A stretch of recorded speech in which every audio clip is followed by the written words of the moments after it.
and throwing a chair in his direction. The two men and another staff member intervened, tackling and restraining Harbalis, who continued to resist. Have a few drinks. A short time later, they saw Frank Harbalis, who had moments earlier punched the manager, chasing and throwing a chair in his direction. The two men and another staff member intervened, tackling and restraining Harbalis, who continued to resist. Some witnesses described seeing Campbell holding Harbalis in a chokehold. If you don't know what this case is, this involves two men in Canada. They were at a bar and they were witnessing some man hitting an older Indian, one of the managers at the establishment that they were at. So what ends up happening is that they intervene into the fight and try to help the man who's being beaten up. And they kind of wrestle the guy to the ground and basically stop him, but the guy keeps thrashing and fighting them, so they just try to hold him down. But the dude kind of just hyperventilating, his heart stops. Paramedics come, the dude passes away, they get charged with manslaughter. Alexander Campbell and Tyler Josling cried with relief. This is Intervene into crazy. the fight and try to help the man who's being beaten up. And they kind of wrestle the guy to the ground and basically stop him, but the guy keeps thrashing and fighting them, so they just try to hold him down. But the dude kind of... A pathologist, a pathologist who testified at trial said Harbalis' cause of death was neck compression, but could not conclude how those neck compression caused his death. That don't even make sense. They saying that it was the neck compression, but you can't conclude how the neck compression causes death. So then how are you saying it was the neck compression that caused the death?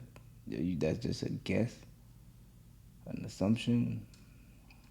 But that's crazy, yo. Like, life is crazy, bro.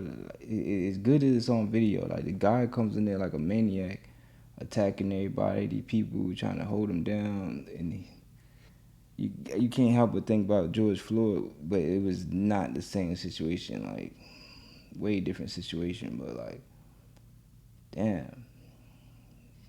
People are dying while they're, like, somebody using self-defense to hold somebody down or something, like, but then these guys are getting charged with manslaughter, like, I can't do nothing but feel bad. That shit crazy, like. Just hyperventilating, his heart stops. Paramedics come, the dude passes away, they get charged with manslaughter. Alexander Campbell I don't think they should be charged. and Tyler Josling cried with relief, their friends and family jubilant as the judge said not guilty. While friends and family of Frank Harbalis, the man who died after the bar fight, swore out loud and stormed out of the courtroom, clearly upset with the verdict. Will you say a few words just about how you're feeling? I hate to say it, honey, but no comment, please, just respectably. Alexander Campbell walks out of the University Avenue courthouse with a huge weight lifted off his shoulders, nearly 3 years after being charged with manslaughter. He and his friend Tyler Josling have just been found not guilty. The judge ruling the two men... Oh, wow. So 3 years later, they get released. They found not guilty 3 years later. I mean, I'm glad that the job got done and they got released. They not guilty. I can imagine they're going to get paid or something because 3 years is a long time to be away. Men were acting as good Samaritans when they intervened in a bar fight between an angry customer and a manager at the Scarborough Town Centre Jack Astor's in July 2022. These gentlemen got themselves in a situation trying to assist, and as a result faced a prosecution. Campbell and Josling, both 26 at the time, went to Jack Astor's to have a few drinks. A short time later, they saw Frank Harbalis, who had moments earlier punched the manager, chasing and throwing a chair in his direction. The two men and another staff member intervened, tackling and restraining Harbalis, who continued to resist. Some witnesses described seeing Campbell holding Harbalis in a chokehold. When first responders arrived, the 32-year-old was unconscious. Harbalis died in hospital 2 days later. A pathologist testified at trial that the cause That's crazy. So it wasn't like he ain't died right there on the scene. I mean, he was unconscious, but he died later on, 2 days later. I don't know if that makes the case in the ruling any different. I mean, they was ruled guilty, but at first. So I guess it didn't mean much. They still tried to pin it on him. Of death was neck compression. The neck compression may have contributed to cardiac arrest because Harbalas had a pre-existing heart condition. The judge telling court, "I find that the most that has been proven is that the defendants may have made a brief misjudgment about the amount of force necessary and appropriate to get Mr. Harbalas under control. They were making decisions in the face of a real threat of harm to others, and with little time for careful consideration. They were trying to help." He believed that it could not be proven that they did not act reasonably in the circumstances that they were facing, which was one of what he described as imminent peril. The judge did not believe that Campbell and Jocelyn meant to cause serious harm. See that guy standing while everyone else is kneeling? That's Jonathan Isaac. To Harbalas, and noted that while he did not know what caused Harbalas' sudden violent behavior, he called it tragic that Harbalas did not get the help he clearly needed. There's plenty of places where there's no security. At least the judge acknowledged, like, these guys wasn't trying to harm this guy, man. It was just self-defense, and they was helping. It wasn't even them. They witnessed a crime, and they was helping a guy being attacked by a violent dude. Jack Astor's is a restaurant. True. It's a restaurant, a little bit more rowdy. Restaurant / sports bar / there's no security. Okay, I call them crazy people. I'm sorry. You're gonna hit someone because you're not happy with the service you receive, and I just hit like I push a shot. You hit, you pursue, you try to throw a chair.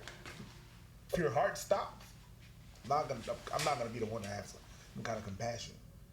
And yes, sometimes some people are gonna step in. I know I have in the past, and I know I will in the future. If I see something like that and someone's being rowdy and the manager is alone and overwhelmed and getting beat, I might jump in.